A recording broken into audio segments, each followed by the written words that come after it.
Have you ever stopped to think why it's so difficult to truly love and be loved the way you deserve? It's because the ego, the same one that makes you want to be right, control everything, and avoid getting hurt, doesn't understand what love is.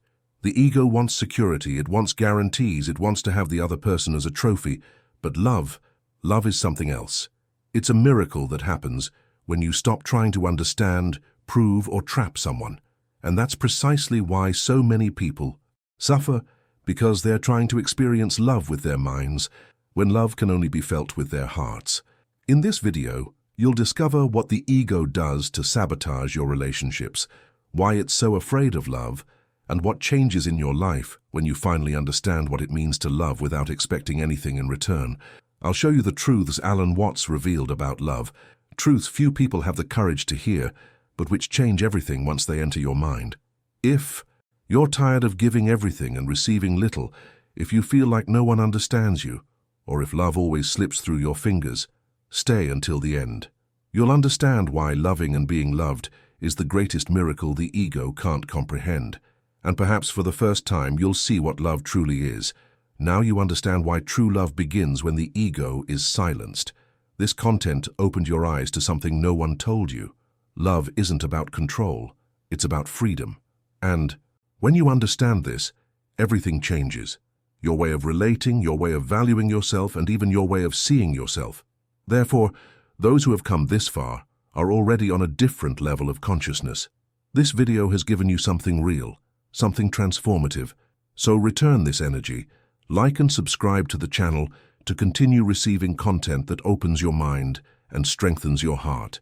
Each video here is a step towards understanding more about yourself, about love, and about life.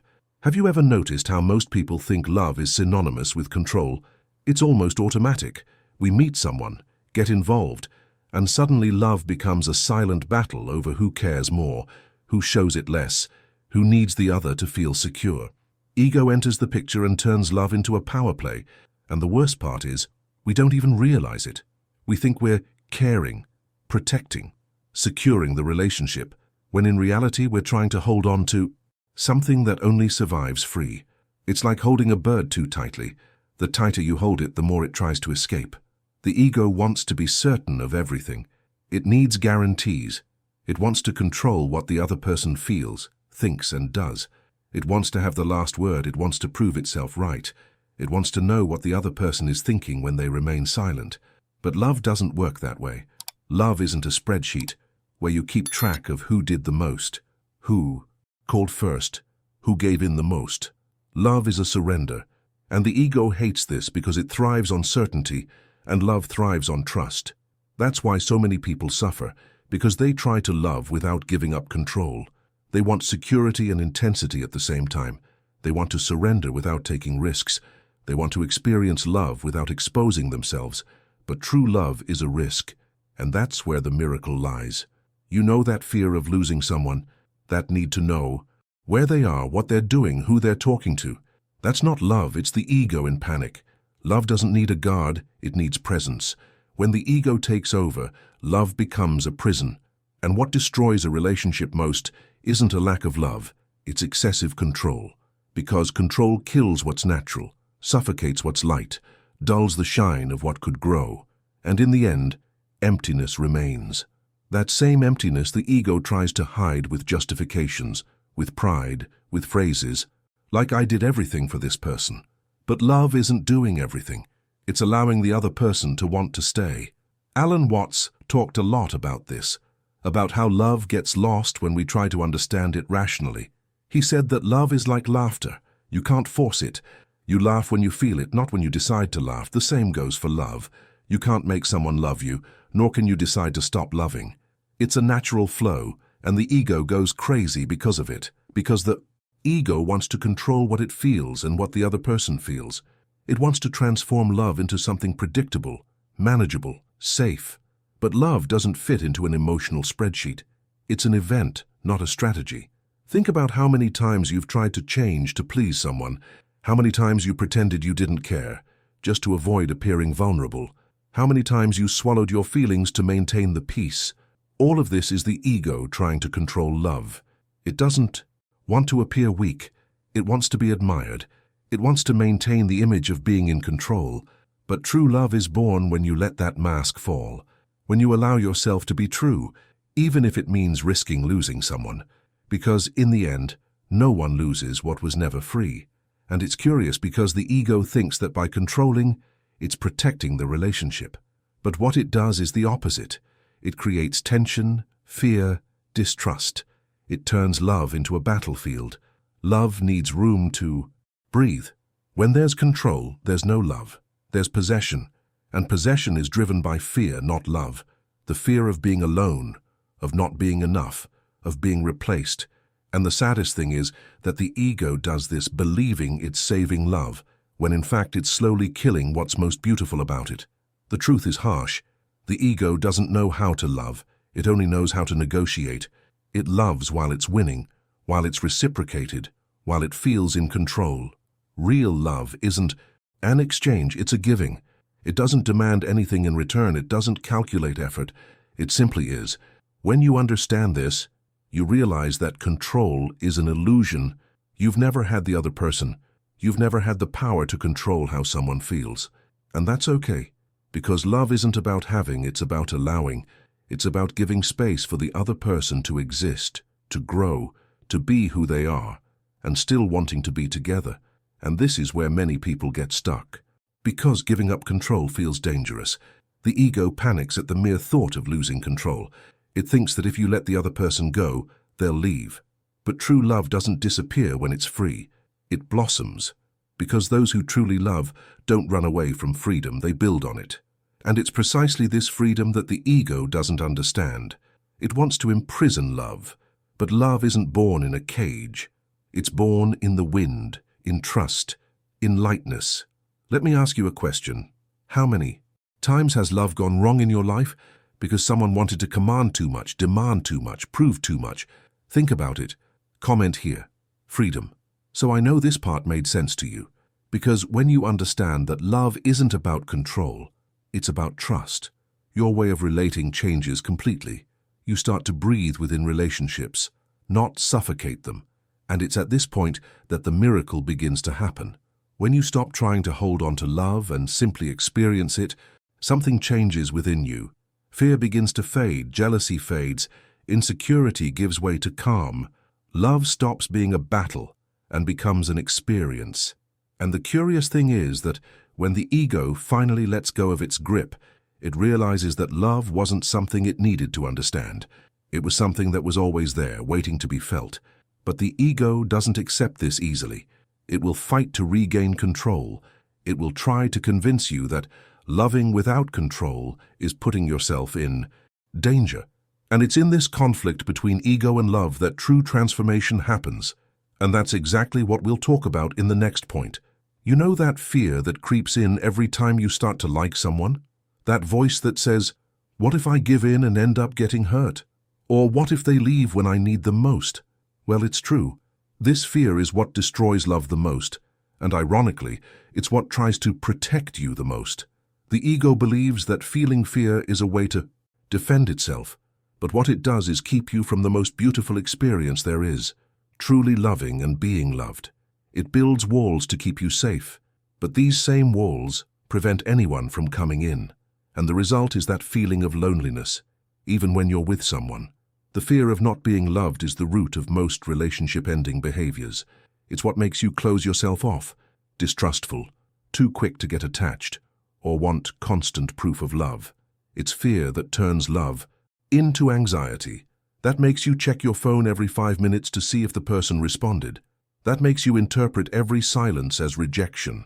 And all of this because the ego can't handle the idea of being forgotten, replaced, or not chosen. The problem is that love doesn't flourish in fear. Love needs space to grow, and fear takes up all that space. How many times have you thought, I just want someone who loves me just the way I am? Sounds simple, right? But fear won't let you. It convinces you that you need to change to be accepted, hide your vulnerabilities, feign self-sufficiency.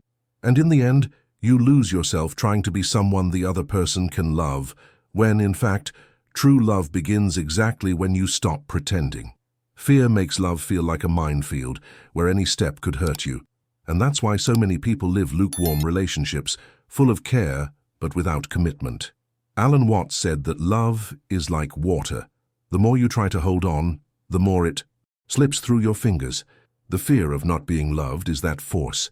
It tightens, suffocates, tries to hold back what should simply flow. And the more fear you feel, the more you try to control. And the more you control, the less love there is. The ego doesn't understand that love isn't a transaction. It thinks, I gave, now I want it back. I gave myself, so I need it reciprocated. I suffered, so the other person owes me something. But true love doesn't operate out of debt. It simply happens. Fear also creates dependency. It makes you believe you need someone else to feel complete. And that's a trap. Because when you believe you'll only be happy if someone stays, you hand over control of your peace to someone else. And no relationship can survive like that. Love isn't about needing, it's about choosing. Those who truly love choose to stay, even when they could leave. And when that choice is free, love is light. When it's made out of fear, love is heavy. The saddest thing is that the fear of not being loved often stems from old wounds, childhood rejections, betrayals, abandonment, things the ego has stored deep down and transformed into a constant warning. So every time someone gets too close, the ego activates the defense system. Be careful, don't get too involved, you might get hurt again. But this protection prevents you from what you want most, to be truly loved. It's like living locked inside your house to avoid being robbed. You avoid the danger, but you also miss out on the life happening outside. And you know what's funny?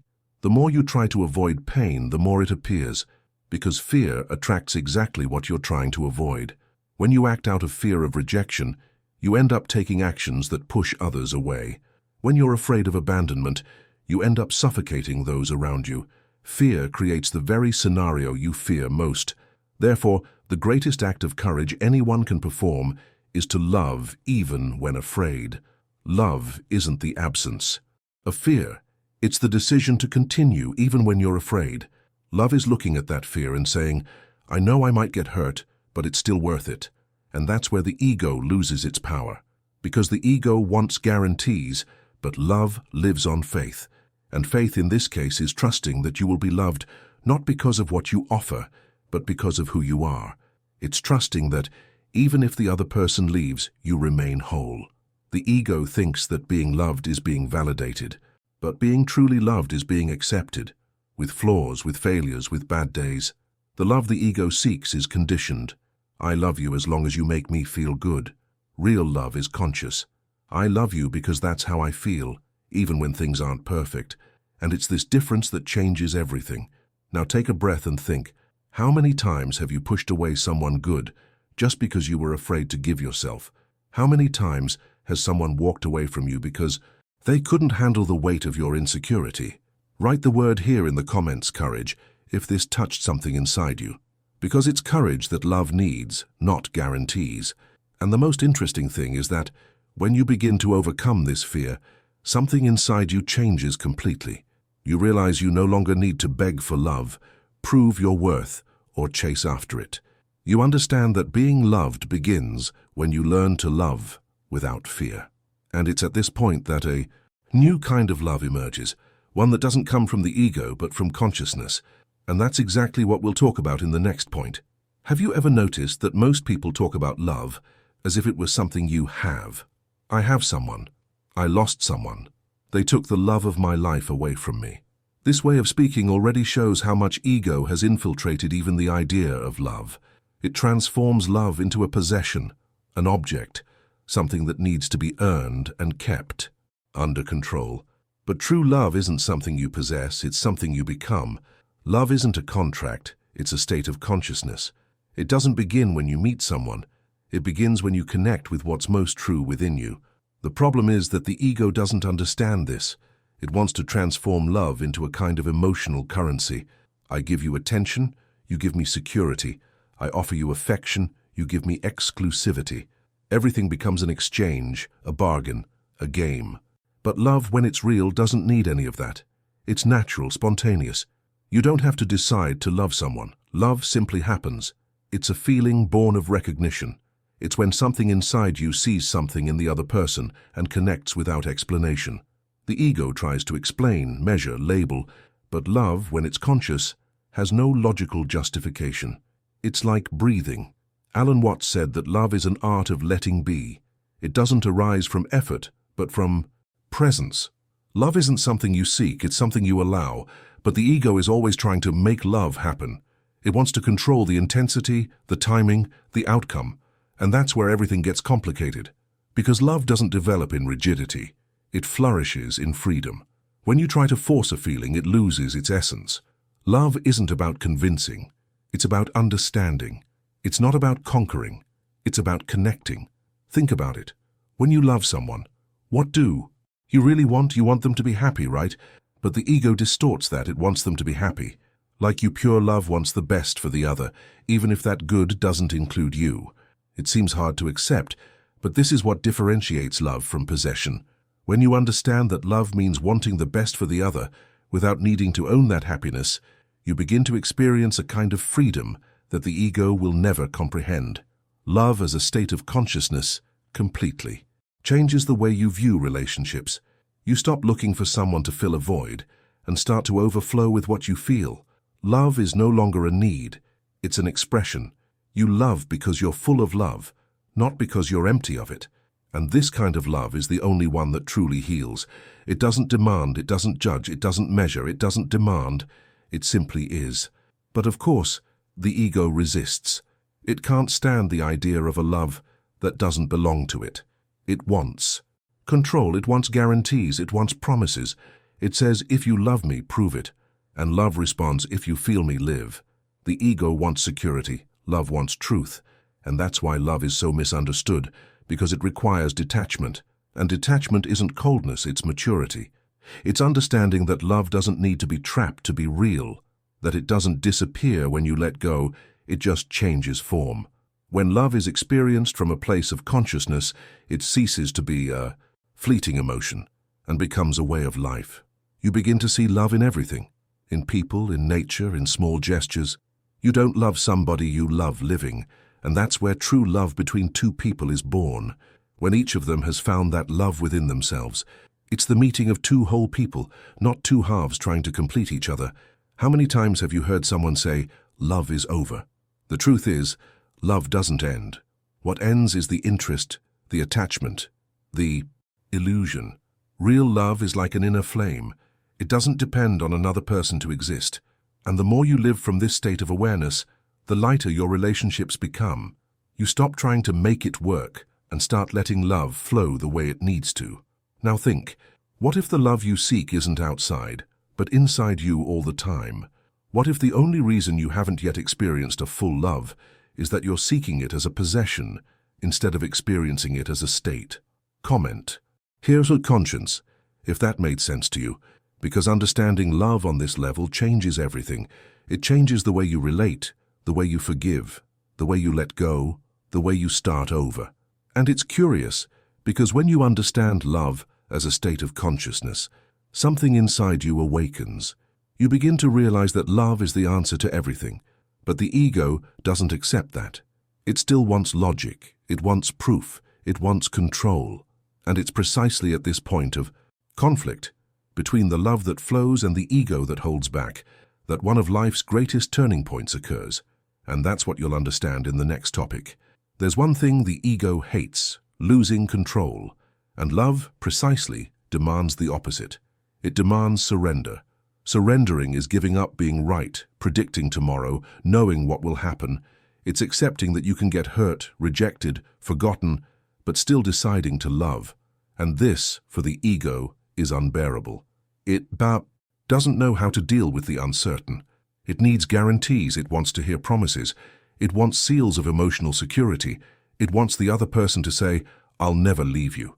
But love has no manual, no map. It only exists in the now. And that's where the ego begins to dissolve. When you truly love, you can't continue to be guided by fear, because love is, by nature, a surrender without a safety net. You dive in, not knowing how deep. And this is where the ego panics. It screams, tries to convince you to turn around, tries to create justifications for you not to give so much. It says, "You'll regret it. No one would do this for you. If you show too much, you'll lose respect." But love isn't a power exchange. It's a voluntary surrender, a conscious decision to be vulnerable. And here's the big twist. Love only truly happens when you stop trying to control it, when you stop protecting yourself so much and allow the other person to see you completely, with your strengths and weaknesses. When love is true, it strips you bare, not of clothes but of a mask. It forces you to look at yourself, to face what you hide even from yourself. That's why love is so transformative, because it's in love that you discover who you truly are. The ego disappears not because it's defeated, but because it loses its meaning. It realizes there's nothing to protect, because love doesn't threaten. Alan Watts said that love is the natural human state when fear disappears, and this is profoundly true. When you love consciously without trying to dominate, you enter a state of absolute presence. You're no longer trying to make love work. You're simply experiencing it. It's like when you hear a song that moves you. You don't try to understand it, you feel it.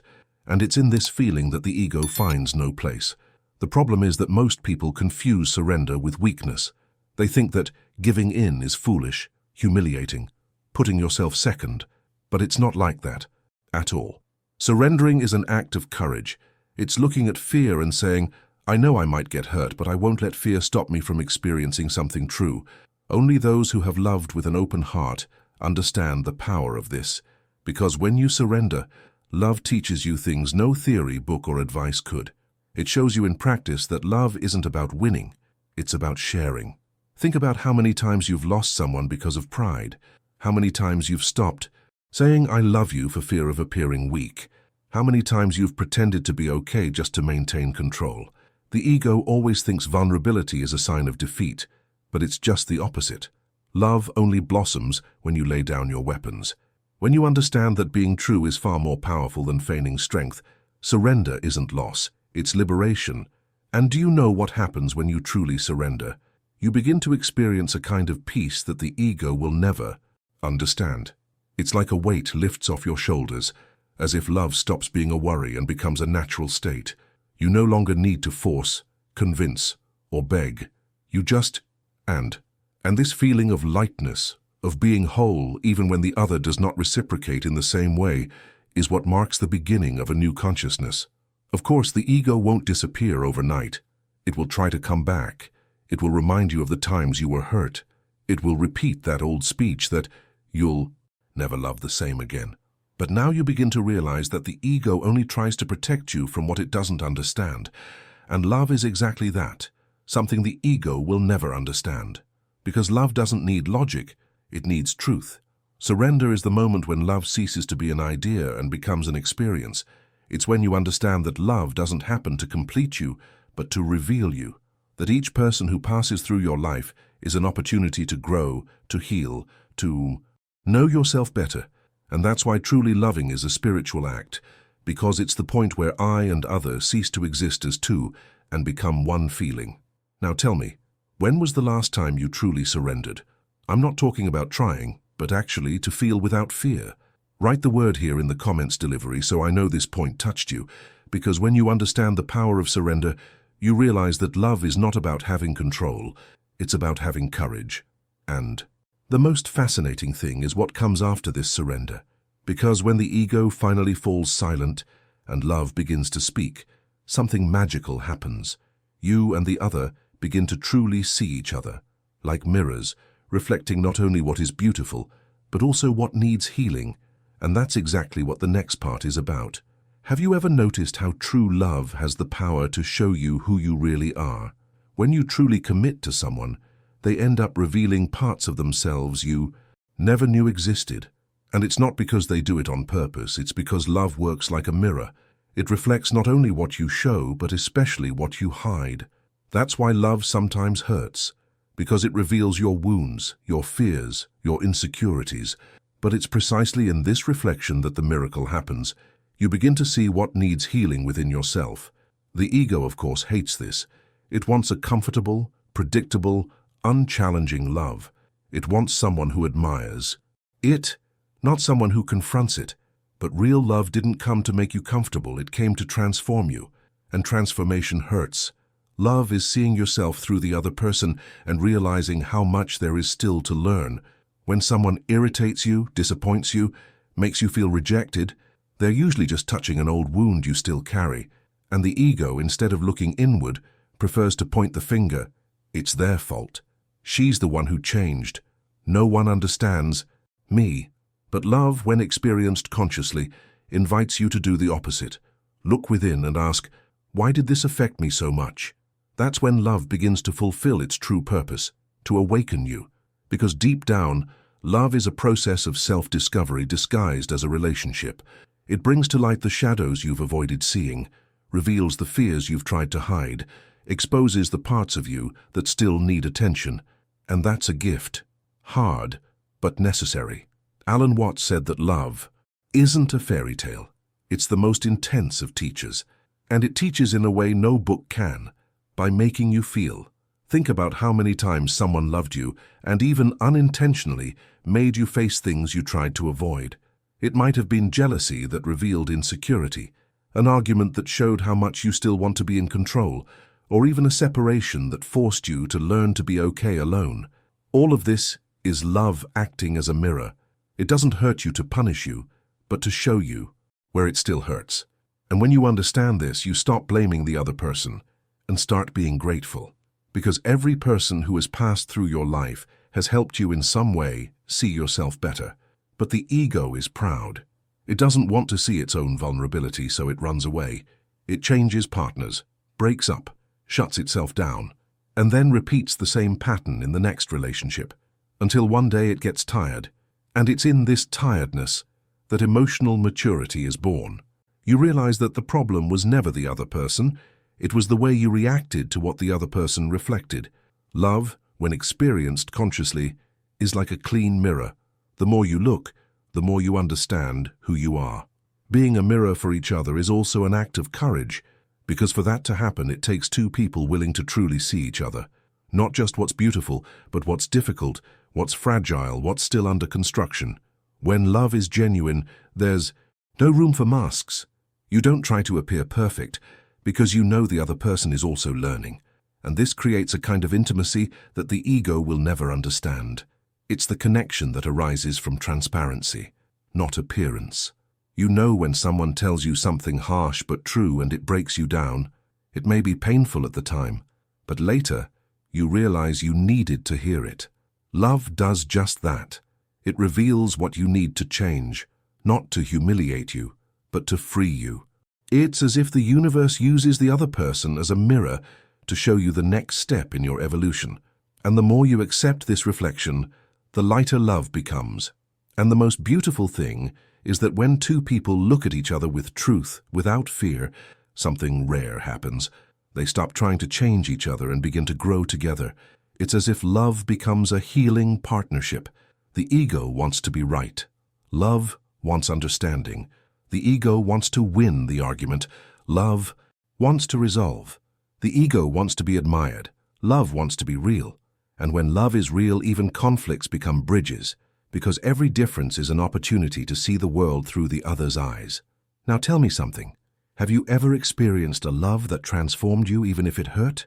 The kind of relationship that made you mature, that showed you who you really were? Comment on the word mirror here in the comments, so I know this part made sense to you. Because true love isn't what completes you, it's what reveals you. And it's precisely this revelation that sets the stage for the next stage. Because when love begins to show you who you are, and you learn to look at it without fear, something extraordinary happens. You stop seeking love as salvation and begin to experience it as purpose. And that's when the miracle fully manifests. The point where loving and being loved become one and the same. And that's exactly what you'll learn in the next section.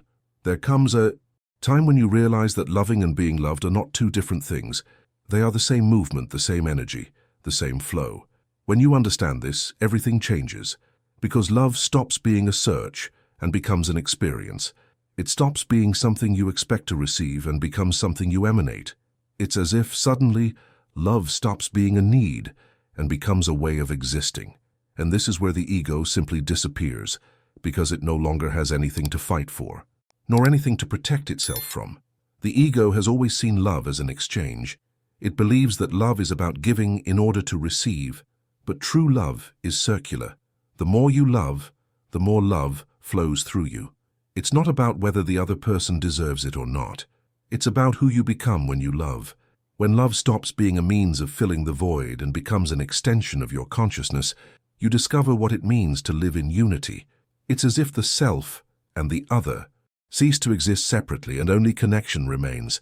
You feel that what is good for you also does good for the other person, that their pain is your pain, and their joy is yours too.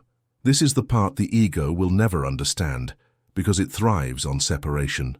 It needs me and you, right and wrong, you who loves more and who gives less. But when love is lived fully, these comparisons lose their meaning. True love knows no hierarchy. It doesn't measure, doesn't negotiate, doesn't demand. It simply exists, and that's enough. To love and be loved is the most natural state there is, but also the most forgotten. Because the ego has built so many barriers, so many rules and expectations, that we've forgotten what it's like to love just for the sake of it. When you reach this level of consciousness, you realize that love no longer needs form. It can be in a look, a word, a silent gesture. It can even be in absence, because even when the other person leaves, love continues. It doesn't end with the breakup, with distance, with time, because it doesn't depend on the other person to exist. Real love is like a light. It doesn't need someone to light it. It's already lit within you. And it's when you discover this that you begin to live in peace. Alan Watts said that love is proof that the universe is one, and deep down it is. To love and be loved is a return to this unity. It's when you understand that behind all the masks, fears, and differences, we are made of the same energy, that the love you feel doesn't come from outside, but from the very place you came from.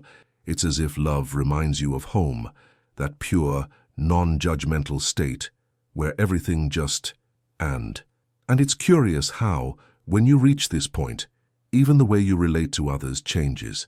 You stop trying to prove love, begging for attention, seeking validation, because you've already understood that you don't need any of that to feel. You become the channel of love itself. You give because you overflow, not because you want something in return. You receive because you've learned to accept, not because you need it. And this freedom is the greatest gift love can give you. Think about how life changes when you love without fear. Relationships stop being disputes and become encounters. Conversations stop being defenses and become bridges.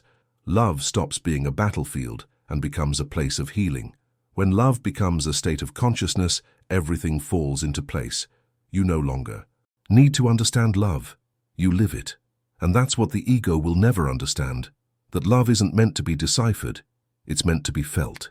Now, I want you to stop for a moment and think about all the times you felt truly loved. Not just by someone, but by life. That unexpected embrace, that moment when you felt at peace, that sense of belonging that can't be explained. That's love. That's the miracle the ego doesn't understand. It's life reminding you that you've never been separated, that love won't find you, because it's already been within you all along. Now you understand what your ego never could explain to you, that loving and being loved is life's greatest miracle. This video opened your eyes to something many people spend their entire lives unaware of. Love isn't about control, it's about awareness.